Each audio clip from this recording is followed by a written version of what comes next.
Hello mga ka-adventures! For today's video, may pakita naman tayong bagong sasakyan na SUV color white. Ito yung sa harapan niya. Tignan natin. Napakaganda na mga ka-adventures. Yan mo. Yung leader na rin itong upuan niya. Tapos may apat na airbags. Yung engine niya is 1.5 liters engine. Yung warranty na ang battery nito ay 8 years warranty. Tapos tingnan natin dito sa second row. Ayan, nakita mo may aircon din siya sa gitna.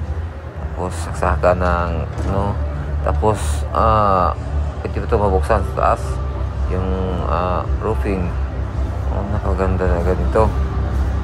Yun, kita mo naman yung gulong niya nasa 18 inches. Ito yung niya, Nivo QO5 Chang'an. Yan, color white. Yan mga ka-teachers, sana gustuhan nyo ang video na to. At please like and subscribe to my YouTube channels. Thank you.